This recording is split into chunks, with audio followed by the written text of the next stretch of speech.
शांत होगा बेटा, शांत।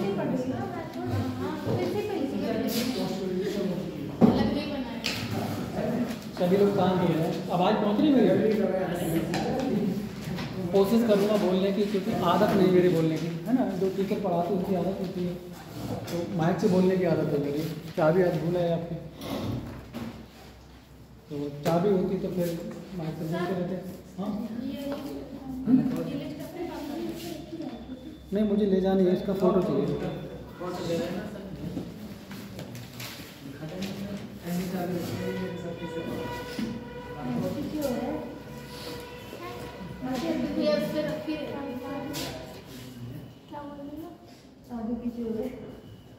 शांत हो जाओ।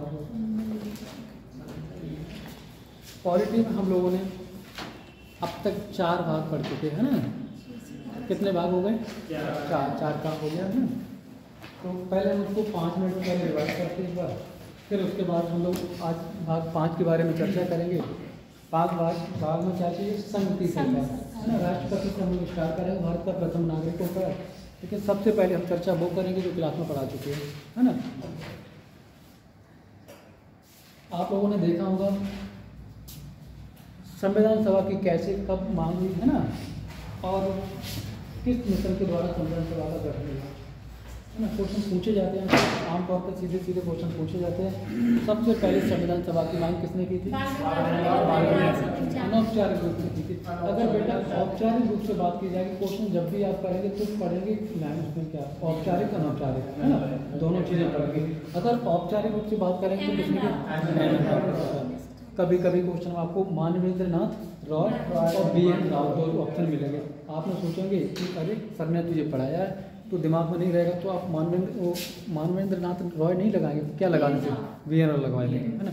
इस चीज़ को ध्यान रखना, कई बार ये क्वेश्चन इस तरीके से पूछा गया है, ठीक है।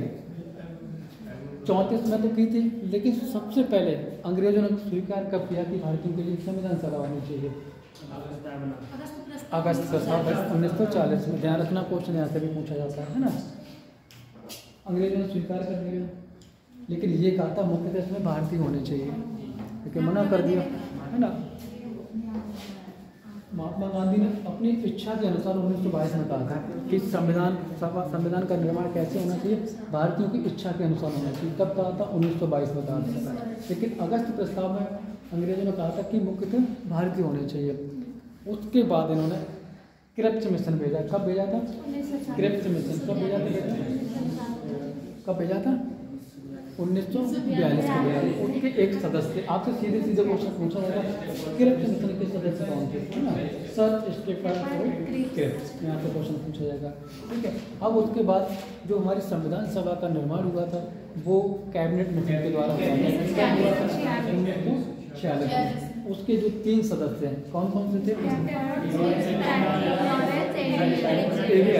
उनको ध्यान रखना, जब भी पॉलिटी का PCS तक का पेपर देंगे, कोई भी पेपर दें, यहाँ से क्वेश्चन आपको पूछा जाएगा। चौथा डाल दिया जाएगा माउंटबेटन, है ना। माउंटबेटन तो थे नहीं बेटा, लेकिन कौन थे? ये 3 थे, इनको याद रखना, ठीक है। संविधान सभा की पहली बैठक कब हुई थी? 9 दिसंबर। अंतिम बैठक कब हुई थी? अंतिम बैठक बेटा, अंतिम बैठक 24 जनवरी 1950। कुल कितने अधिवेशन हुए थे? 12 अधिवेशन हुए थे, है ना। इसके जो अस्थायी अध्यक्ष थे कौन थे? और स्थायी कौन थे? ठीक है, डॉक्टर राजेंद्र प्रसाद थे। यहाँ से क्वेश्चन पूछा। अब आपसे ये पूछा जाएगा किस मिशन के द्वारा हमारे संविधान में जो प्रस्तावना बनी है, तो किस उद्देश्य प्रस्ताव कब आया था संविधान में? उद्देश्य प्रस्ताव किसके द्वारा पेश किया गया था संविधान सभा में? जवाहरलाल नेहरू के द्वारा 13 दिसंबर 1946। हमारी संविधान सभा में महिलाओं की संख्या कितनी थी? 15 थी। एकमात्र कौन मुस्लिम महिला कौन थी? यहाँ से क्वेश्चन आपको पूछा जा सकता है। उसके बाद संविधान सभा में 4 जो चीफ कमिश्नर थे, 4 चीफ कमिश्नर, दिल्ली, अजमेर और बलूचिस्तान। आपको क्वेश्चन यहाँ से पूछा जा सकता है, ठीक है। कितने अनुच्छेद लागू हुए थे? 16। बस इतना ही पूछा जाएगा। और उसके बाद प्रारूप समिति के अध्यक्ष कौन थे? डॉक्टर बी हमारे संविधान का जो प्रारूप तैयार किया था किसके द्वारा तैयार किया गया? BN राव के द्वारा तैयार किया गया था। ठीक है, संविधान का संवैधानिक सलाहकार किसे कहा जाता है? BN राव। यहाँ से क्वेश्चन आपका पूछा जा सकता है ना। आपके जो प्रारूप समिति थी इसको पांडुलेखन समिति भी कहा जाता है। उस समिति में एक DP खेतान थे, उनकी मृत्यु के बाद किसको बनाया गया था? प्रारूप समिति में कितने सदस्य थे? टोटल 7 सदस्य थे। अध्यक्ष कौन थे? डॉक्टर राजेंद्र प्रसाद। बस इतना। और सर जो BL मित्तल थे वो उनकी डेथ नहीं हुई थी, उन्होंने इस्तीफा दिया। हाँ, इस्तीफा दिया तो उनकी जगह N माधव बनाया गया है ना, तो वो बनाए गए थे बेटा। अब उसके बाद हम लोग बात करते हैं प्रस्तावना से क्वेश्चन पूछा जाएगा आपको। प्रस्तावना से मैंने बताया बहुत क्वेश्चन पूछे जाते, एक बार नहीं कई बार क्वेश्चन पूछे जाएंगे, और मैं कई बार गलत करके आया। आपको पता है सीरियस नहीं रहता था, कहीं भी कोचिंग जाते थे तो पता डायरेक्ट आर्टिकल 1 से स्टार्ट कराते थे वो लोग, प्रस्तावना इतना सीरियस नहीं लेते थे। हमारी प्रस्तावना में कितनी बार संशोधन हुआ? एक बार हुआ था। कब हुआ था? 42वां संशोधन 1976 को हुआ था। 3 शब्द जोड़े गए थे। कौन कौन से जोड़े गए थे? समाजवादी, पंथ निरपेक्ष और अखंडता। आपको इसी में चौथा शब्द दे दिया जाएगा एकता। तो आपसे पूछा जाएगा हमारी प्रस्तावना में जो संविधान संशोधन हुआ था इनमें से कौन सा शब्द नहीं जोड़ा गया था, तो आपको एकता क्या करना है? बाहर करना है। ठीक है, ये क्वेश्चन पूछा जा सकता है। उसके बाद आपसे ये पूछा जाएगा, जैसे शुरुआत में हम भारत के लोग समाजवादी हम भारत के लोग भारत को संपूर्ण प्रभुत्व समाजवादी पंथ निरपेक्ष लोकतांत्रिक गणराज्य बनाने के लिए, तो ये आपको 5 शब्द दिए गए, 5 शब्द इनके क्रम दिए जाएंगे ABCDE है ना, इस तरीके से आपको दे दिए जाएंगे उल्टे सीधे। आपको ये पूछा जाएगा भारत के संविधान में जो प्रस्तावना दी गई उसका सही क्रम व्यवस्थित कीजिए, यहाँ से क्वेश्चन पूछा जाएगा। आपको इसको तैयार करके रखना चाहिए, एक बार लिख देना तो कॉपी पर करके जाके, तो यहाँ से क्वेश्चन बनने के बहुत ज़्यादा चांस है। ठीक है, अब क्वेश्चन पूछा जाएगा कितने प्रकार की न्याय की बात की गई प्रस्तावना में? 3 प्रकार की, सामाजिक, धार्मिक न्याय को क्या करना है? बाहर करें। क्वेश्चन पूछा जाएगा और कई बार पूछे गए, PCS में भी पूछे जाते हैं क्वेश्चन। ठीक है, कितने प्रकार की स्वतंत्रता हमारे प्रस्तावना में? 5 प्रकार की। कौन कौन सी? विचार, अभिव्यक्ति। आपने देखा होगा पूरे संविधान का दर्शन कहाँ मिलता है बेटा? प्रस्तावना। स्वतंत्रता हमारे मौलिक अधिकार आर्टिकल 19 में दी गई है, दी है या नहीं दी है? ठीक है, ये सारी चीज़ें सब आगे मिलेंगी आपको जाके, बस ये क्वेश्चन पूछा जाएगा। हमारा संविधान आंशिक रूप से कब लागू हुआ था? 26 नवंबर 1947। संविधान दिवस कब मनाया जाता है? 26 नवंबर को मनाया। हमारा संविधान पूर्ण रूप से कब लागू हुआ? राष्ट्रीय गान कब लागू हुआ था? 24 जनवरी को। वेरी गुड, है ना। झंडा कब फहराया गया था पहली बार? 22 जुलाई 1947 को, है ना। यहाँ से सीधे सीधे जैसे GD वगैरह परीक्षा दे रहे हैं तो ऐसे क्वेश्चन पूछे जा सकते हैं। ठीक है, प्रस्तावना से आपका यही हो गया। आपसे ये पूछा जा सकता है जीवन परिचय, है ना, किसके द्वारा प्रस्तावना को कहा गया था? जीवन परिचय NA पालकीवाला के द्वारा कहा गया था। जीवन परिचय पूछा जा सकता है आपसे। ठीक है, यहाँ से कभी भी अगर आप IAS तक की परीक्षा देते, अगर प्रस्तावना का सवाल बनता है तो आपसे छूटा नहीं जाएगा, मैं वादा करता हूँ आपसे। जो मैंने चीज़ें बताई 4-5 चीज़ें यहीं से पूछा जाएगा, आपका कवर हो जाएगा। GD तो छोड़ो, बहुत छोटी चीज़ है। PCS तो 100% मिलेगा।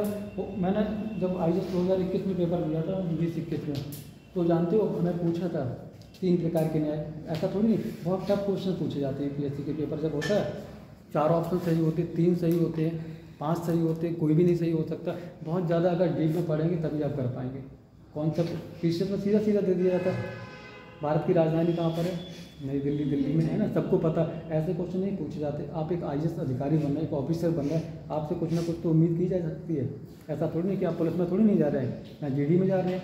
तो जो स्टैंडर्ड होता है वो अलग होता है, अंदर ले जाके पूछा जाएगा आपको क्वेश्चन, है ना। आप पेपर देखना, आप 5 क्वेश्चन नहीं कर पाएंगे PSC के पेपर के, क्वेश्चन समझ में नहीं आएगा, पूछा क्या जाएगा। कुछ ऐसे क्वेश्चन होते पॉलिटी के, आपको सीधे सीधे क्वेश्चन मिल जाएंगे, लेकिन पॉलिटी के आर्टिकल्स मिलते। हमने आपको बताया था जैसे भाग 4 आपका, भाग 4 के काम है क्या है? मौलिक कर्तव्य, है ना। मौलिक कर्तव्य की चर्चा, मौलिक कर्तव्य सीधे सीधे नहीं पूछे जाए, किस संविधान संशोधन के द्वारा संविधान में जोड़े गए।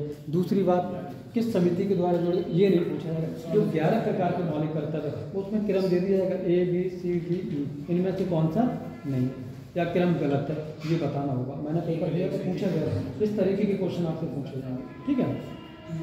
आपकी प्रस्तावना होगी। अब हम लोग करते हैं भाग की बात। हमारे संविधान में कितने भाग हैं? 22 मूल थे, 25 वर्तमान में।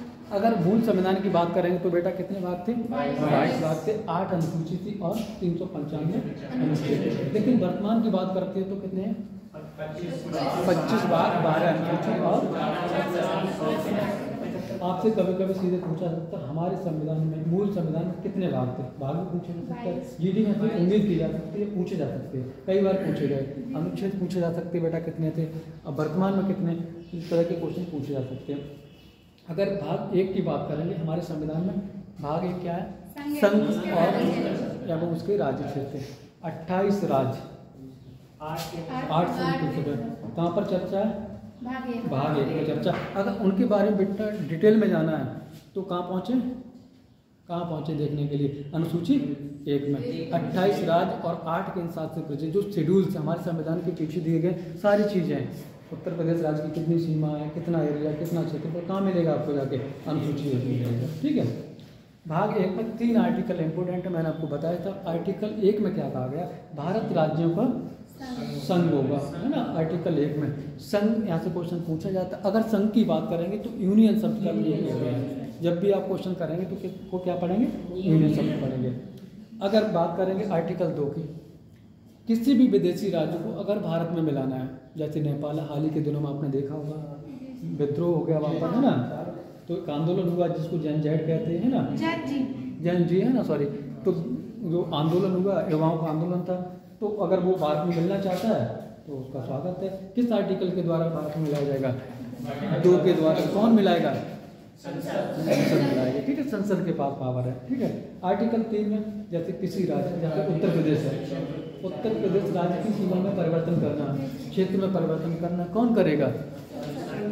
संसद करेगी आपकी। आर्टिकल 3 में ये चीज़ आप सीधे आर्टिकल मत याद रखो, जब आप पढ़ेंगे चीज़ें समझ में आ जाए, मोटा माटी अपने घरेलू तौर पे याद रखो, है ना। हमने आर्टिकल लिखाए भी हैं, सीधे आपको लिखाए।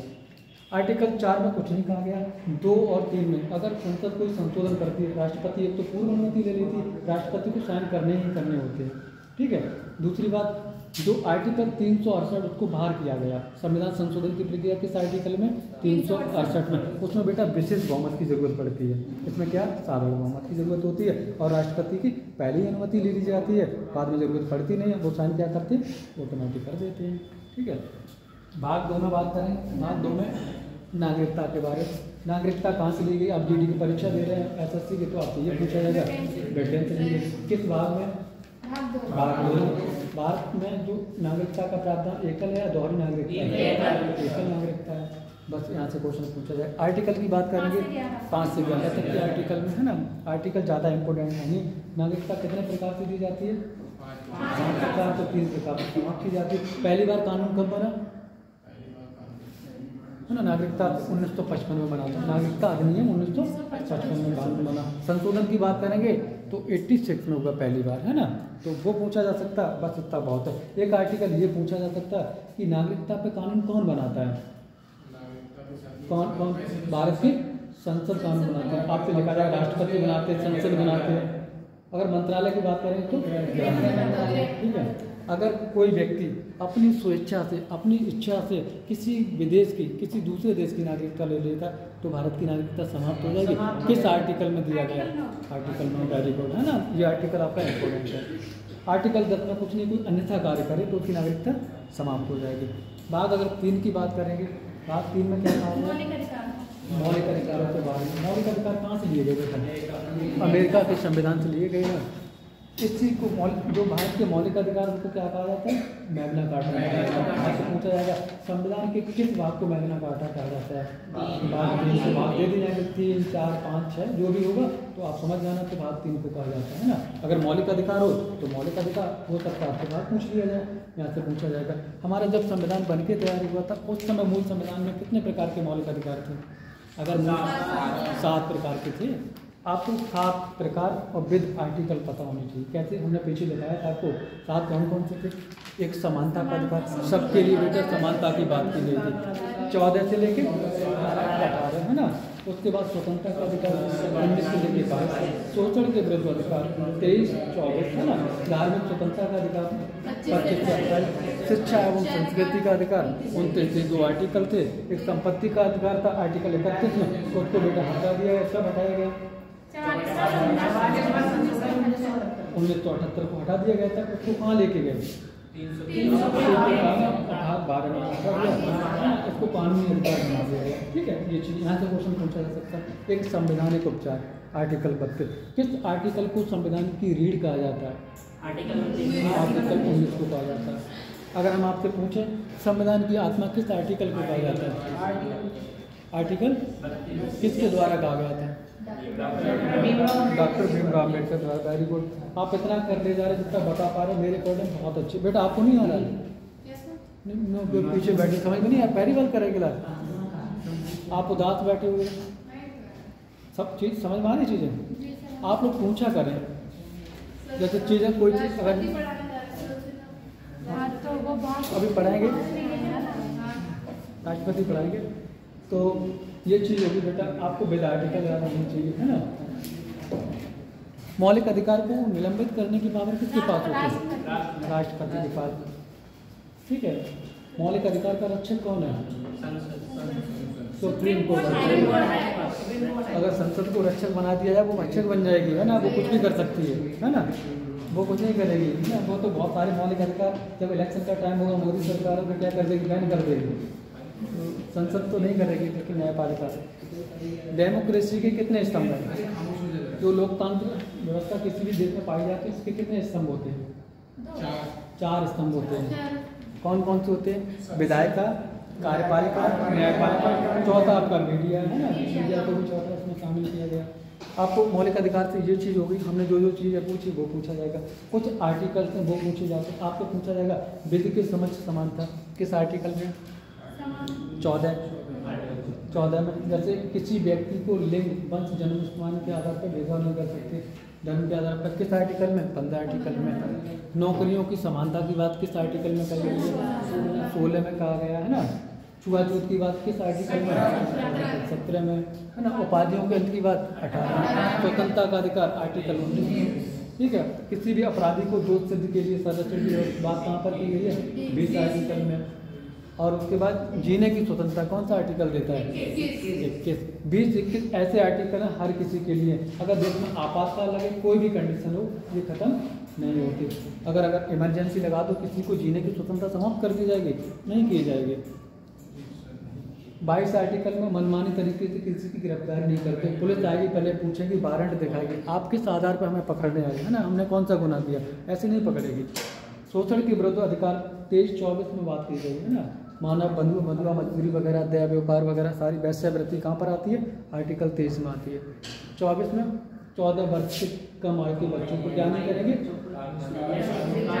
कारखानों में नहीं लगा सकते। लेकिन 2015 में सुप्रीम कोर्ट के द्वारा कह दिया गया, बहुत सारे ऐसी माताएं हैं उनके पास 14-13 साल के बच्चे हैं, पिताजी एक्सपायर हो गए, कोई काम करने वाला नहीं, तो अपने घरेलू दुकान रख लेते बेचारे, है ना। वो बैठेंगे दुकान है ना, तो ज़रूरी है। तो सुप्रीम कोर्ट ने कहा दिया कि ऐसी परिस्थिति होती है तो वो क्या करेंगे? दुकान पर बैठ सकते हैं। ठीक है, आप कोई भी धर्म मानते हैं, किसी धर्म का आचरण करते हैं, तो कौन सा आर्टिकल आपको आज़ादी देता है? आपसे पूछे कि हम हिंदू हैं, हम शर्ट पहनते हैं, पैंट पहनते हैं, है ना, तो कौन सा आर्टिकल देता है? सिखों को कृपाण रखने की आज़ादी 20 में पूछा गया था, तो आर्टिकल 25 आज़ादी देता है। ठीक है, अगर कोई समुदाय ये व्यक्तिगत बात करता है, सामूहिक बात करता है, सामूहिक रूप से बात करता है, आर्टिकल 25। आर्टिकल 25 में व्यक्तिगत रूप से बात की, व्यक्तिगत सिर्फ पर्सन की बात की गई। सामूहिक रूप से 26 में है ना, काफ़ी लोग इकट्ठे हो जाएं, तो चंदा इकट्ठा कर लेते हैं, कोई किसी भी धर्म के हो, जरूरी हिंदू हो, मुस्लिम हो, है ना, कोई भी हो, अपना क्या करेंगे? चंदा करके मस्जिद बनवा लें, मंदिर बनवा लें, है ना। तो आर्टिकल 27 में बहुत सारा पैसा इकट्ठा होगा, टैक्स फ्री, उसका टैक्स नहीं लगता। ठीक है, आर्टिकल 32 बहुत इंपॉर्टेंट, वो 29 चीज़ और बता दे रहे हैं। जैसे बहुत सारे धर्म के लोग होते हैं, उन्हें शिक्षा में दिक्कत होती है, तो वो नहीं पढ़ें तो अपना स्कूल खुलवा लें आर्टिकल 30 के द्वारा। सरकार पैसा की व्यवस्था करेगी, आप पढ़ा सकते। जैसे मदरसा वगैरह खुले हुए, मुस्लिम यूनिवर्सिटी खुली, संस्कृत विश्वविद्यालय खुले हुए, तो बहुत सारे खुलवा दिए, लेकिन सरकार पैसा दे रही है, वहाँ शिक्षा दी जाती है। आर्टिकल 32 बहुत इंपॉर्टेंट है। आप उसमें 5 प्रकार की रिटें न्यायालय द्वारा जारी की जाती है। कौन कौन सी? बंदी प्रत्यक्षीकरण, परमादेश, उत्प्रेषण, प्रतिषेध, अधिकार परीक्षा, है ना। आपसे ज़्यादा नहीं पूछा जाएगा। रिटें कितने प्रकार की होती है? 5 प्रकार की, है ना। और संविधान की आत्मा के आर्टिकल को कहा गया 32 किसके द्वारा? अम्बेडकर के द्वारा। अब आपसे आदेश जारी करता न्यायालय, तो परमादेश जारी करता है ना। किस अधिकार से? अधिकार परीक्षा, है ना। सशरीर प्रस्तुत करना, किसी व्यक्ति को न्यायालय में, जो नज़दीकी न्यायालय है उसको सशरीर प्रस्तुत करना। कौन सी रिट जारी करता है न्यायालय के द्वारा? बंदी प्रत्यक्षीकरण, ठीक है, नीचे ध्यान रखना। अब भाग 4 की बात करेंगे। कोई दिक्कत नहीं, आपको परेशान तो नहीं हो रही सर? भाग 4 में क्या दिया गया? राज्य के नीति। कुछ ऐसे आर्टिकल पहले BN राव ने सलाह दी थी कि इनको अलग कर दिया जाए। देश के हालात ठीक नहीं थे, पैसा नहीं था, तो सभी लोगों को बेटा नौकरी में शामिल पाते, है ना। तो ये आर्टिकल बाद में अलग डाल दिए गए, 2 भागों में बांट दिए गए थे मौलिक अधिकार। एक में राज्य के नीति निर्देशक था और एक में मौलिक अधिकार। मौलिक अधिकार हमारे देश में कहाँ से लिए गए? किस देश के संविधान से लिए गए? आयरलैंड के संविधान से लिए गए हैं। कितने आर्टिकल हैं? 36 से लेकर क्या किसी व्यक्ति के जो DPSC हैं, जिसको राज्य के नीति निर्देशक तत्व बोलते हैं, अगर नहीं मिलते हैं तो क्या आप न्यायालय जा सकते हैं? नहीं जा सकते, है ना। बस एक है, अगर नहीं मिलते हैं, जब सरकार आती है, कब आएगी सरकार?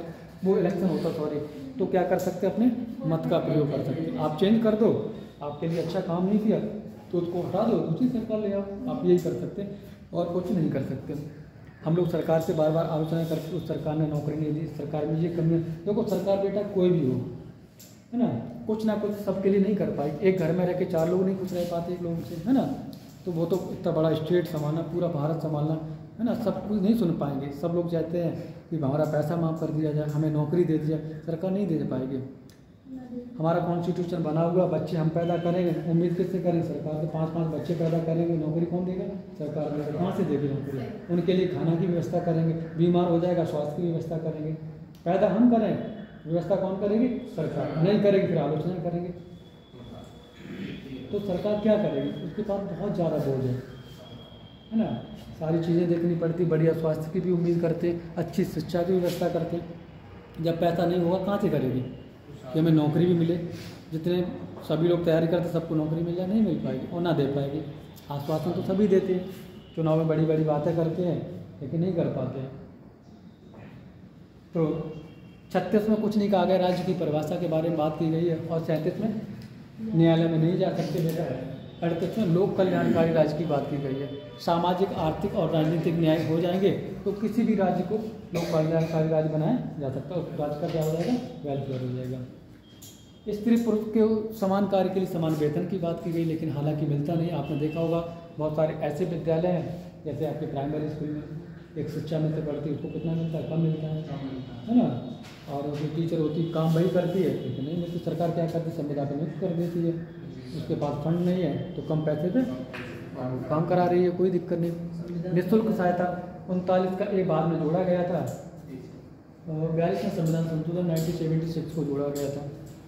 तो बहुत सारे लोग ऐसे होते हैं, उनकी सुनवाई करने वाला, कार्य करने वाला कोई होता नहीं है, तो वो कह देते मजिस्ट्रेट से कि हमारा कोई है नहीं, तो हमारे लिए एक वकील प्रोवाइड करा। जो सरकारी होगा तो वो सरकारी जैसा काम करेगा। तो इसमें आर्टिकल में व्यवस्था की गई राज्य की जिम्मेदारी। उसके बाद आर्टिकल 40 में क्या कहा गया? ग्राम पंचायत का गठन। ये आर्टिकल जब हमारा संविधान बना था, राज्य के ऊपर छोड़ दिया था। जिस राज्य को ठीक लगे वो अपने ग्राम में स्तर पर तरह तरह की योजना चलाता रहे, ना ठीक लगे कोई बात ही नहीं, डाल दिया गया था। महात्मा गांधी अम्बेडकर दोनों में बहस हो रही थी। बहस होते होते तब तक राजेंद्र प्रसाद पहुंचे कि कोई बात नहीं, बहस क्यों कर रहे हो? आर्टिकल 40 में इसको हम डाले दे रहे हैं, 40 में डाले दे रहे हैं। राज्य को ठीक लगेगा लागू करा देगा, जब आगे जरूरत पड़ेगी तो संविधान में दर्जा दे दिया जाएगा। ये सिस्टम वो में डाल दिया था। महात्मा गांधी की सोच दूरगामी थी। महात्मा गांधी चाहते थे कि गांव का विकास हो। जब गांव का विकास होगा तभी तो देश का विकास होगा। 70% से ज़्यादा आबादी कहाँ रहती थी? गांव में। जब गांव का बेटा विकास नहीं होगा तो देश का विकास कैसे हो पाएगा? तो महात्मा गांधी चाहते थे गांव का विकास हो। बहुत सारी योजना लेके आए। भाई अंग्रेजों वाली मानसिकता थी, जिला स्तर पर योजनाएं आती थी, गांव में पहुंच नहीं पाती थी। डीएम वगैरह होते थे जो आईएएस अधिकारी, बस खा के बैठ जाते थे, गांव में कोई देख ही नहीं जाते थे। धीरे धीरे पता ही नहीं चला विकास हो रहा है या नहीं हो रहा, कैसे होगा, गाँव में पता चला कोई विकास ही नहीं हुआ। तो बलवंत राय मेहता कमेटी का गठन किया गया। तो उन्होंने त्रिस्तरीय आपको पंचायती व्यवस्था की बताया कि 3 स्तर होने चाहिए। आपको भाग 9 में उसकी हम चर्चा करेंगे। आर्टिकल 41 में सार्वजनिक रोजगार की बात कही है ना। कुछ दशाओं में सरकार क्या करेगी, रोजगार की व्यवस्था करेगी, है ना। वृद्धावस्था पेंशन है आपकी, है ना। और बीमारी से संबंधित बेरोजगारी, इसकी समस्या का समाधान कहाँ पर है, 41 में। सरकार कहती है कि हम रोजगार देंगे, 2 करोड़ देंगे, इतना देंगे उतना देंगे, कहती है जितना कुछ, है ना। बहुत सारा खर्चा भी है, और कुछ अगर पैसा होगा तो सरकार क्यों नहीं देगी, बिल्कुल देगी, ऐसे ही नहीं है ना। तो आर्टिकल 41 में।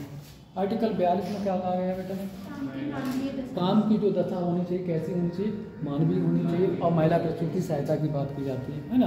अब काम की दशा ऐसी नहीं, महिलाओं का टाइम ड्यूटी का सुरक्षित का टाइम क्या होना है, दिन का टाइम होता है। अब महिलाओं को रात के 12 बजे बुला रहे कि आप आओ ड्यूटी करो आके, तो वो सुरक्षित थोड़ी नहीं है, वो दशा ठीक नहीं उनके लिए, है ना। सिक्योरिटी भी उपलब्ध सरकार नहीं करा पाई। जब दिन में महिला सुरक्षित नहीं तो रात में कैसे सुरक्षित होंगी, है ना। महिला प्रसूति सहायता 2 बच्चों के लिए, डिलीवरी के टाइम 6 महीने का क्या दिया जाता है, अवकाश दिया जाता है 2 बच्चों पे। 3 महीने पहले ले लो, 3 महीने बाद में ले लो, उसका पैसा दिया जाएगा। 2 बच्चों के लिए है, ऐसा नहीं कि है ना कि ज़्यादा बच्चे करो तो उस पर भी सुविधा मिलेगी, ऐसा सिस्टम नहीं है। आर्टिकल 43 में कुटीर उद्योग हुए और आपके क्या हो गया, निर्वाह मजदूरी। राज्य इतनी मजदूरी देगा कि जीवन यहाँ पर आराम से चल सके, है ना। छोटे छोटे उद्योग महात्मा गांधी ने ये डलवाया था कि छोटे छोटे पहले गांव में चलते थे, उद्योग बनते थे, अपना घर में कर रहे काम काज, है ना, हथकरघा वगैरह चलते थे, उसी के अकॉर्डिंग ये डलवा दिया गया था। उसके बाद 43 के ए में जोड़ा गया, उद्योगों में मजदूरों की भागीदारी। अगर कोई मजदूर किसी उद्योग में बेटा काम कर रहा है, उसे भी तो पूछना चाहिए लंच का टाइम क्या रहना चाहिए, ड्यूटी का टाइम क्या होना चाहिए, है ना। उसकी भी भागीदारी होनी चाहिए किसी भी कंपनी चलाने में, है ना। ग्राउंड लेवल पर उसको ज़्यादा नॉलेज होती है कंपनी किस तरीके से बेहतर तरीके से चलेगी।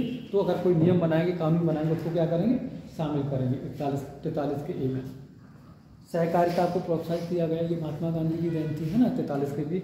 44 में समान नागरिक संहिता, है ना, यूनिफॉर्म सिविल कोड। सरकार कहती रहती है कि हम लागू करेंगे, है ना, लेकिन लागू नहीं हो पाए। उत्तराखंड में कुछ दिन पहले हुआ, गोवा में तो पुर्तगाल के समय से ही लागू हुआ, है ना। 27 जनवरी 2025 कुछ दिन पहले लागू हुआ। गुजरात में भी चर्चा हो रही है कि हम लागू करें, उद्योग को कब होता। सरकार तो कहती रहती है अभी हो नहीं पाएगा, लेकिन हम लोग जब शिक्षित हो जाएंगे, सब पढ़े लिखे हो जाएंगे, तो कहते हैं कोई दिक्कत नहीं, लागू कर दो। लेकिन मुस्लिम लोग दिक्कत करते हैं, उसमें अड़चन पैदा करते हैं। वो कहते मेरा शरीयत में ये है नहीं, है ना। अगर समान नागरिक संहिता हो जाएगी, है ना, ये कानून सबके लिए, यूनिफॉर्म सिविल कोड सबके लिए समान हो जाएगा, तो एक शादी करने का मौका मिलेगा। तलाक की प्रोसेस सबके लिए सेम होगी, उनकी अलग होती, हमारी अलग होती। हमारे यहाँ पर प्रोसेस 3 साल लगा देते हैं, है ना। उनके यहाँ पर तो ज़्यादा दिन नहीं, पहले तो बहुत सिस्टम था, 3 बार बोल दिया तलाक हो गया। अब प्रोसेस को थोड़ा लंबा कर दिया गया। विवाह है, तलाक है, वसीयत है, इन 3-4 मैटर पर, गोद लेना 4 मैटर पर, आचार संहिता वगैरह। और उसके बाद आपका जो दंड संहिता, उससे ये अलग हटके है। नागरिक सिविल संहिता दोनों चीज़ें अंतर अलग। मैंने आपको बताया था इस आर्टिकल में, आपसे सीधा पूछा जाएगा यूसीसी यूनिफॉर्म सिविल कोड की चर्चा किस आर्टिकल में, आर्टिकल 44 में। बहुत बार पूछा जाता, एक बार नहीं, परीक्षा हो गई जरूर पूछा जाएगा ये। 45 में 0 से 6 वर्ष के बच्चों के लिए क्या निःशुल्क शिक्षा की बात की गई है, अनिवार्य और निःशुल्क शिक्षा। लेकिन बेटा जब 86वां संविधान संशोधन हुआ था, कब हुआ था, 2002 को हुआ था। फिर बाद में राज्य की भी जिम्मेदारी, स्टेट की भी जिम्मेदारी होगी, क्या करेगा, उनको फ्री शिक्षा दी जाएगी। लेकिन 86वां संविधान संशोधन 2002 को मौलिक अधिकार भी बनाया गया, वो किस आर्टिकल में जोड़ा गया था, कोई बच्चा बता पाएगा। आपका जो 86वां संविधान संशोधन था, 21 का वेरी गुड, यहाँ से क्वेश्चन आपका पूछा जाएगा, 21 के में दिया गया। 46 में SC ST और OBC के, है ना, जो पिछड़े वर्ग के लोग, उनके लिए शैक्षिक और आर्थिक रूप से क्या करना, उत्थान करना लोगों का, है ना। आपने देखा हुआ कॉलेजों में बहुत सारे SC ST OBC वर्ग के लोग होते हैं, उनको स्कॉलरशिप सरकार के द्वारा दी जाती है और परीक्षा में उसमें छूट भी दी जाती है एडमिशन वगैरह में। तो ये सारी चीज़ें किसके अंदर आती हैं, आर्टिकल 46 को। मादक पेय पदार्थों के लिए बैन की बात की गई, किस आर्टिकल में की गई है? 47 शराबबंदी। कुछ नशीली दवाइयाँ को बंद करना आर्टिकल 47 के द्वारा ही किया जाता है। तो ये राज्य की जिम्मेदारी है, आपको पता होना चाहिए। वो बिहार में भी बंद है शराब, गुजरात में भी बंद है, अगर चाहे तो उत्तर प्रदेश कर देगी। और लेकिन वहाँ बंद है बेटा, लेकिन तब भी लोग पी रहे हैं, दबा के पी रहे हैं। जिसको पीनी होगी वो देश निकाल के पिएगा, घरेलू लोग बना लेते हैं। उत्तर प्रदेश से छटे हुए जो भी एरिया है, गोरखपुर वगैरह नहीं है, वहाँ से पहुँच जाती, लोग पीते, महंगी मिलती दारू। जिसे पीना होगा वो तो पिएगा, लेकिन बंद है। और यूपी में बंद करा दे। मालदीव तो दूसरी कंट्री की बात करते हैं। हाँ वो बेटा दूसरी कंट्री है, लेकिन हमारे यहाँ पर भी है। बंद कर दें उत्तर प्रदेश, अगर बंद कर दें बहुत टैक्स मिलता है, विकास कैसे कर पाएगी? आपने देखा होगा, पहले मैंने नहीं देखा था, इस सरकार में गाँव जाओ, हमारे गाँव में भी ठेका पड़ गया। मैं आपको बताऊँ, हर जगह जहाँ जाके मुझे ठेका नज़र आता है। जिस गाँव में जाओ, पहले दारू तुम नहीं बेचती थी, पहले दारू बहुत ना के बराबर बेचती थी। अब जिस गांव में जाओ सामने का देसी ठेका, जहाँ जाओ, कहीं घूमने जाते, पीलीभीत में भी जाता है, हर गांव में मिलेगा। दिल्ली की तो बड़ी हालत ख़राब है, आपको बताएं, दिल्ली में लड़कियां दारू पीती हैं और क्या। और पता छोटे छोटे बच्चे दारू पीते हैं, 10-12 साल के बच्चे दारू पीते हैं। दिल्ली में पीते हैं। दिल्ली में क्लास करके निकलता था, मुखर्जी नगर में रहता था, हमारी नेहरू बिहार में क्लास चलती थी, तो लड़कियाँ पता वो क्या बोलते हैं, दारू पीछे बैग पे आया और बड़ी बड़ी बोतल ली और लेके चली गई। सर जी अपने पूरा पूरे पीती हैं। हाँ सर है, हमारी फ्रेंड है सर जो बाहर से क्लास पे आए वो पानी की बोतल लेके आती है। हमारे साथ एक लड़की थी, रिकॉर्डिंग हो जाएगी इसमें, पढ़ते थे हम लोग साथ में, और क्या बोलते गोरखपुर साइड के थे। उसके भैया वो IAS अधिकारी थे, IPS अधिकारी थे, 2005 में, उनकी 5वीं रैंक थी। अब नाम नहीं बताएंगे, इसमें रिकॉर्ड हो जाएगा, फिर पता चल जाएगा। बंद करो तो बाद में बताएंगे। तो पता वो लड़की कम से कम, अब रहने दो, उसके बारे में बाद में बात करेंगे। तो फिर हम लोग आगे चर्चा करते हैं ना। 48 आर्टिकल में कृषि और पशुपालन को बढ़ावा देना है ना, कृषि और पशुपालन को बढ़ावा देना है ना। आर्टिकल 48 में NGT क्या है? NGT वो बताएं। 48 के ए में जोड़ा गया, नेशनल ग्रीन ट्रिब्यूनल 2010 में जोड़ा गया। ये एक ऐसा कानून है जैसे पर्यावरण से खिलवाड़ करेंगे, पेड़ काटेंगे तो कार्रवाई कौन करेगा? NGT। इसका खुद का न्यायालय होता है, किसी न्यायालय में नहीं जाना पड़ेगा, यही कार्रवाई करेगा आपके ऊपर, ठीक है। National green tribunal. तो 48 के ए में क्या है, ये पर्यावरण से संबंधित आर्टिकल बहुत इंपॉर्टेंट है। 48 का 49 में क्या, कार्यपालिका से न्यायपालिका को पृथक करें, जो बातें कर रहे हैं 50-50 में। 49 में सॉरी, ऐतिहासिक जो इमारतों की बात की गई है ना, जो राष्ट्रीय धरोहर है, इस तरह उनकी देखरेख करने किसकी जिम्मेदारी है? CISF जो राज्य है उनकी जिम्मेदारी। वहाँ पर आपने देखा हो किसी भी स्टेट में CISF लगी होती है ना, वो देखरेख करती है। ताजमहल हुआ और आपका दिल्ली गेट, इंडिया गेट, कहीं भी चले जाओ भारत में। कल ब्लास्ट हो गया दिल्ली में ना। 51 में अंतर्राष्ट्रीय शांति को बढ़ावा देना है ना। अगर बहुत सारे स्टेट लगे हुए बॉर्डर पे तो शांति बनाएंगे, ये नहीं कि वहाँ पर युद्ध छेड़ दें, है ना, राज्य की जिम्मेदारी। उसके बाद भाग 4 में क्या कहा गया? 4 के काम मौलिक अधिकार हमारे संविधान में पहले नहीं थे बेटा, ये बाद में जोड़े गए थे इंदिरा गांधी के कहने पर ना, जब इमरजेंसी लगी थी 1976 में 42वां संविधान संशोधन, किसके द्वारा? डॉक्टर स्वर्ण समिति के द्वारा। कितने प्रकार के मूल में, अगर इन्होंने सिफारिश 8 प्रकार की की थी, लेकिन संविधान में 10 प्रकार के जोड़े गए थे, है ना, सिफारिश की थी। लेकिन वर्तमान में कितने प्रकार के? 11वां कौन सा है? माता पिता को तो कितना ही पूछेगा और नहीं। अब हम लोग बात करेंगे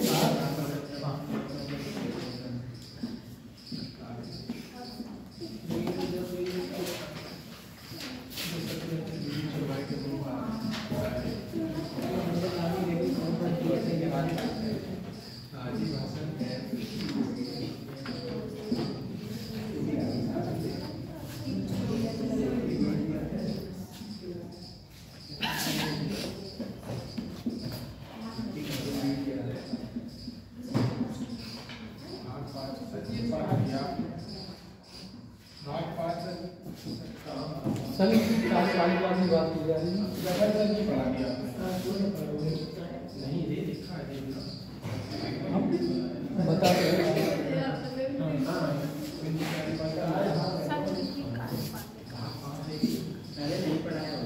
अभी पढ़ाया कहाँ? नहीं पढ़ाया सर, आपने बेसिक बताया सर। बेसिक चीजें बताई थी। देश में दो प्रकार की सरकार होती है, एक केंद्र में और दूसरी राज्य में। राज्य में होती सरकार बेटा, केंद्र में जो संघ की सरकार या केंद्र सरकार बोलती है ना, तो उसका जो सर्वोच्च अधिकारी होता है कौन होता है? राष्ट्रपति। हम वहाँ से स्टार्ट करते हैं।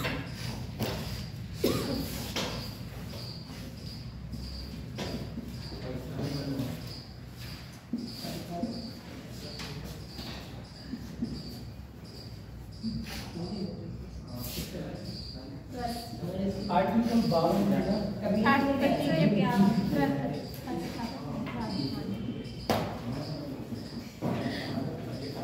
भारत का एक राष्ट्रपति जो भारत का प्रथम नागरिक है।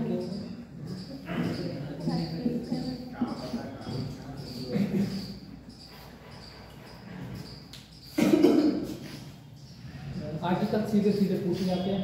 भारत के राष्ट्रपति की चर्चा किस आर्टिकल में है? आर्टिकल 52 पूछा।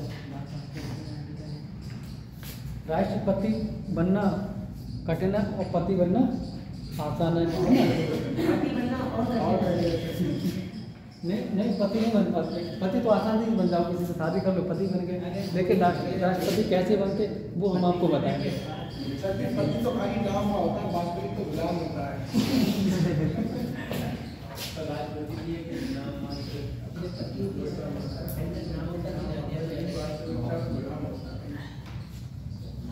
आर्टिकल 53। अच्छा, इसके बारे में थोड़ी पॉइंट लिखा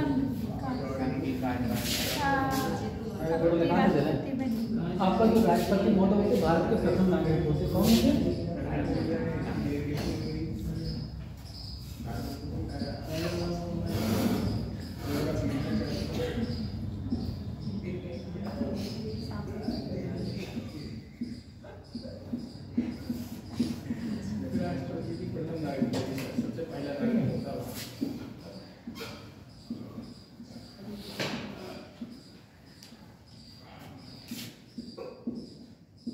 प्रमुख भी होती है।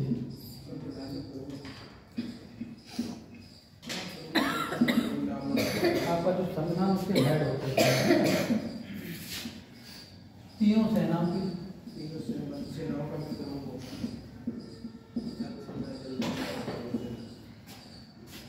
तीनों सेना समझते हो?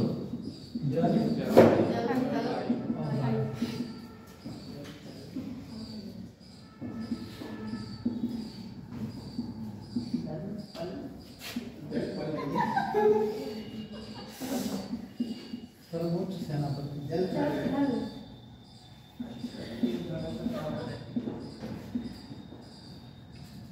आपसे कभी कभी जैसे परीक्षा दे रहे हैं, भारत का प्रथम नागरिक कौन होता है ना? राष्ट्रपति होते। संवैधानिक प्रमुख कौन होता है? राष्ट्रपति। तीनों सेनाओं के प्रमुख कौन होते हैं? ऐसे क्वेश्चन पूछे जाते हैं। आर्टिकल 53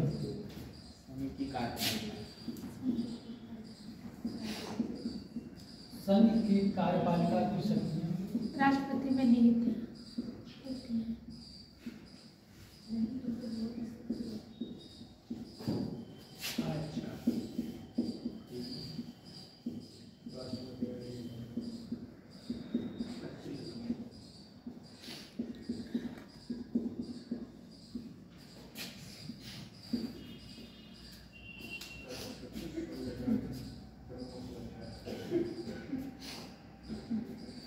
औपचारिक रूप से बेटा होती है, लेकिन वास्तविक रूप से इसके पास होती है प्रधानमंत्री है ना। नाम मात्र का ये होता है राष्ट्रपति। शक्तियाँ थोड़ी थोड़ी दिखा दे, आगे चर्चा होगी फिर वहाँ डिटेल में कराएंगे, ठीक है। कौन कौन सी? नियुक्ति की शक्ति, जो कार्यपालिका की शक्तियाँ लिखेंगे।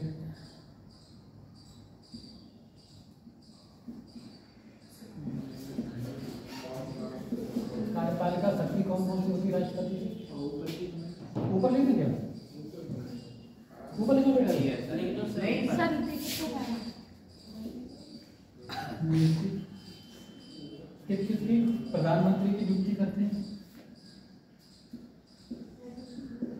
मंत्रिपरिषद की नियुक्ति नहीं करते हैं, ठीक है। वित्त आयोग ये सब आगे पढ़ाएंगे डिटेल में, आर्टिकल 270 है ना, उसकी चर्चा करते हैं। अंतर्राष्ट्रीय परिषद,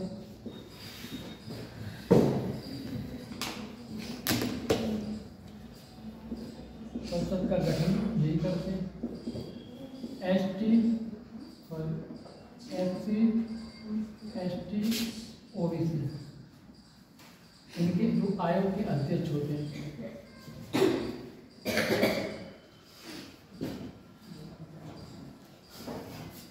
देखिए आयोग पर थोड़े दिन तो सारी चीज़ें नहीं कर रहे, एक डिटेल में समझने की कोशिश कर रहे हैं।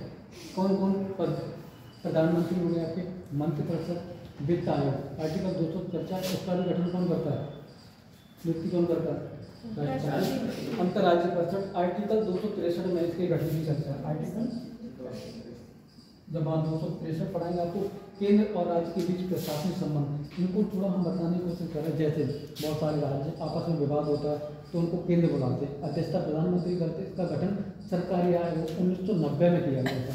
बुला लेके मीटिंग करेंगे, अपने विचार रखो, किसी तरह कोई डिस्टर्ब तो नहीं हो रहा, एक दूसरे राज्य से कोई समस्या तो नहीं है, उस समस्या का वहाँ समाधान होगा ना। डिटेल में हम बता देंगे पूरा। SC ST OBC आयोग के गठन की चर्चा आर्टिकल 338 में, 38 का A B C है ना, तीनों वहाँ चर्चा है इसकी। नियुक्ति की शक्ति किसके पास है, राष्ट्रपति के पास है ना। आगे बढ़िए। प्रधानमंत्री क्या क्या चाहिए, प्रधानमंत्री की नियुक्ति प्रधानमंत्री मंत्रिपरिषद, उसमें बहुत सारे मंत्री होते हैं। प्रधानमंत्री की सलाह पर राष्ट्रपति महोदय करते हैं नियुक्ति। अभी पढ़ाएंगे मंत्रिपरिषद पढ़ाएंगे आपको। अंतर्राष्ट्रीय परिषद,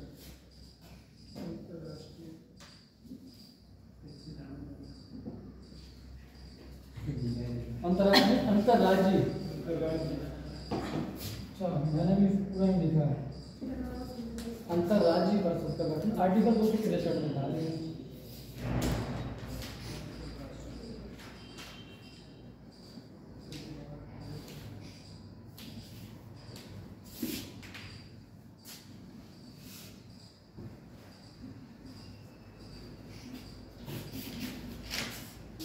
इसके बाद बेटा विधायी शक्ति,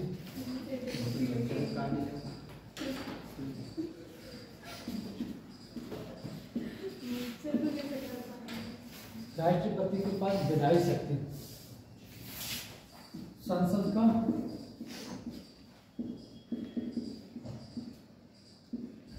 अभिनंदन होता है।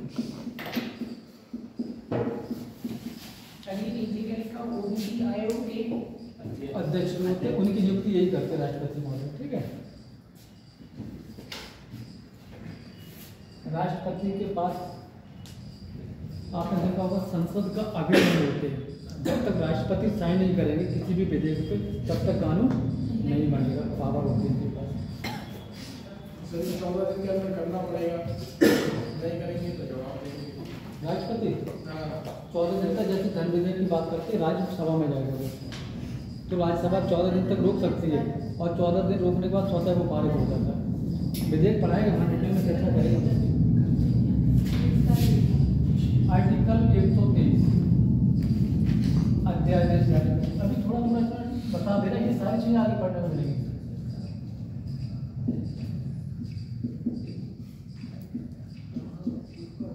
अध्यादेश का मतलब कितने बच्चे समझते हैं, 1 2 3 सर जी क्या करते हैं संसद का अभिनंदन होता है।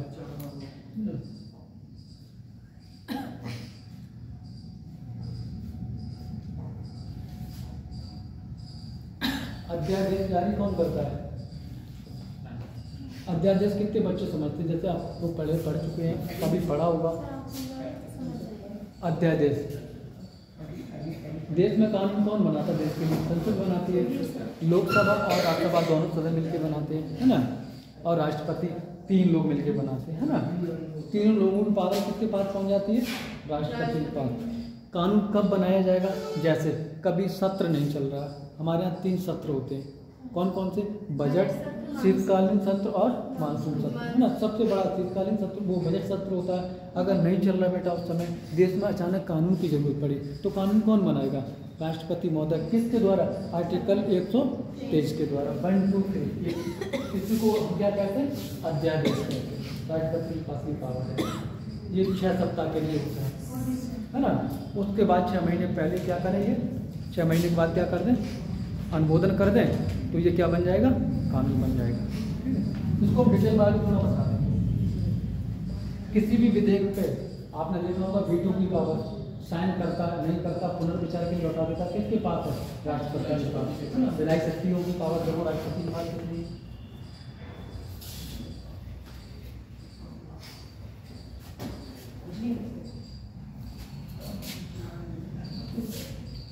उसके बाद बेटा वित्तीय शक्ति।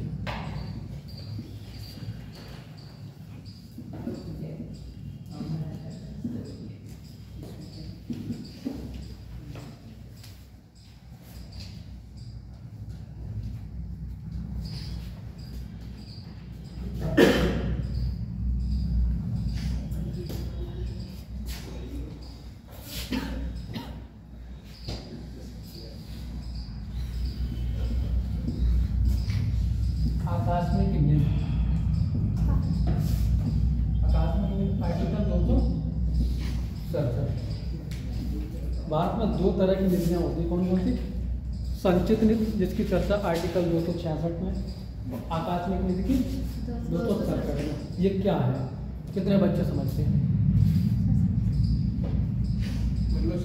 समझाने की कोशिश कर रहे हैं। भारत सरकार का कर का पैसा है ना, टैक्स का पैसा कहाँ पहुँचता है? संचित निधि पैसा पहुँचता है। किसी को सैलरी देनी होती है ना, तो कहाँ से दी जाती है? जैसे राष्ट्रपति या न्यायालय के है ना, तो बड़े बड़े पदाधिकारी उनकी सैलरी भारत की संचित निधि से आती है। ठीक है। उसके बाद आकस्मिक निधि एक ऐसी निधि होती है, देश में मान लो अचानक जरूरत पड़ गई, बाढ़ आ गई, पैसा, आपको क्या लगता है पैसा इतना आसानी से निकाला जा सकता है? भारत सरकार के पास बहुत बड़ा खजाना है। मोदी सरकार शायद तो पैसा निकाल पाएगी? नहीं निकाल पाएगी। 1 रुपये नहीं निकाल पाएगी। इसके लिए धन विधेयक लेके आते हैं, लोकसभा राज्यसभा में जाएगा, पास होगा। राष्ट्रपति की तो पहले पूर्व अनुमति ले ली जाती है। अगर पैसा निकाल लिया, दोनों सदन सहमत हो गए, अगर राज्यसभा नहीं सहमत होती है तब भी निकाल लिया जाता है। लेकिन निकालने के बाद पैसा वो कहाँ खर्च करोगे? पैसा कहाँ खर्च करोगे? अगर पैसा तुमने खर्च सही जगह नहीं किया तो लोक लेखा समिति होती है, उसका अध्यक्ष विपक्ष का होता है। विपक्ष का मतलब राहुल गांधी, और विपक्ष तो आपको पता ही है संसद भवन में आके टकटकी लगा देता कि सरकार कब गलती करती है ना। वो देखते रहते हैं कि सरकार गलती करे और मुगल ना करें, जूता चप्पल फेंक होता है संसद में। तो विपक्ष तैयार बैठती है, उस समिति की जाँच करती है, अपनी रिपोर्ट देते हैं लोकसभा अध्यक्ष को, राष्ट्रपति को देते, केंद्र और राज्य में देते राज्यपाल को। उस रिपोर्ट की जांच कहाँ करी जाती है? राज्य में विधानमंडल में रखी जाती है, विधान उसमें सभा में, और उसमें लोकसभा के सदन में रख के तब पूछा जाता कि बताओ ये पुल बनवाया था 10,000 करोड़ रुपए का, इसमें तो 5,000 करोड़ रुपए खर्च हुआ, हमें बताओ गिट्टी का पैसा कहाँ लगा, है ना, सीमेंट का पैसा कहाँ, एक एक पैसा निकाला जाता है और फिर बाद में उसकी जाँच होती है। तो बहुत जटिल प्रक्रिया, जब आगे बताएंगे उसको ज़्यादा डिटेल में बताएंगे। आकस्मिक निधि एक ऐसी निधि होती है, जैसे आप लोग वॉलेट रखते हैं, सभी लोग रखते हैं पर्स पीछे, नहीं रखते। कुछ बच्चे रखते हैं, जैसे पर्स में सामने पैसे रखे रहते हैं, सबको पता रहता है कि पर्स में 500, 1000, 2000 रुपये रखे रहते हैं। कुछ पैसे हम लोग छिपा के रखते हैं, ये कब काम आ जाए, है ना, अचानक ज़रूरत पड़ी कि हम इस लोड को है ना ख़त्म नहीं करेंगे, हो सकता है फ्यूचर में कब ज़रूरत पड़ जाए, है ना, सब खत्म कर दें सारे पैसे। लेकिन जो 500 का नोट एक रखा हुआ है ना, वो तो अच्छा सा रखते, बिल्कुल नया नोट होता है, इसको खर्च नहीं करेंगे। तो भारत सरकार की पहली आकस्मिक निधि है, जब जरूरत पड़ती है, बहुत ज़्यादा इमरजेंसी होती है, तब हम पैसा खर्च करते हैं। जैसे वॉलेट में पैसा रखते हैं, है ना, बहुत सारे पैसे रखते हैं, तो वो तो अपनी संचित निधि हो गई, उसको कभी खर्च कर सकते, किसी को दे सकते, और बचा के 1000 रुपये 500 रुपये रखेंगे, भैया ये नहीं खर्च करेंगे, कब हम पे विपत्ति आ जाए ना, हम ये पैसा अपने पास बचा के रखें। वैसे ही भारत सरकार की आकस्मिक निधि है, कंट्रोल कौन करता है? राष्ट्रपति। अगर किसी राज्य में बेटा बाढ़ आ गई, है ना, कोई समस्या हो गई, पैसा एकदम अचानक चाहिए, तो राष्ट्रपति का क्या करेंगे? कि ठीक है हमें 500 करोड़ रुपए चाहिए, तो क्या करेंगे राष्ट्रपति महोदय, पैसा निकाल के तुरंत दे देंगे। इसके लिए ना कोई विधेयक लाना पड़ेगा ना कोई चीज़ लानी पड़ेगी, ठीक है। उसके बाद बेटा न्यायिक शक्ति, इसमें बेटा जो आपका बजट होता है, बजट भी इसी में आता है, वार्षिक वित्तीय विवरण। केंद्र सरकार का जो वार्षिक वित्तीय विवरण होता है, आर्टिकल 112 में उसकी चर्चा है, उसको हम बोलचाल की भाषा में बजट कहते हैं, है ना। बजट पेश किया जाता है जी। तो उसकी चर्चा कहाँ पर है, 112 में। इसके द्वारा राष्ट्रपति के द्वारा, राष्ट्रपति नहीं करते, राष्ट्रपति कहते हैं कि वित्त मंत्री हो कोई भी हो, उससे क्या करेंगे, वो पेश करेगा, वो बोलेगा, वो काम नहीं करते, इनके पास पावर है। और उसके बाद बेटा न्यायिक, थोड़ा थोड़ा लिखा दे, आगे चीजें बताएंगे, समझने के लिए लिखा रहे हैं।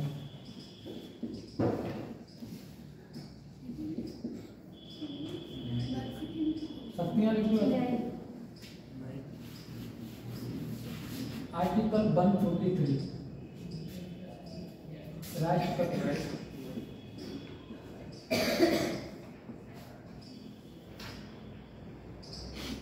ऐसे लिखना है, सुप्रीम कोर्ट सुप्रीम कोर्ट से सलाह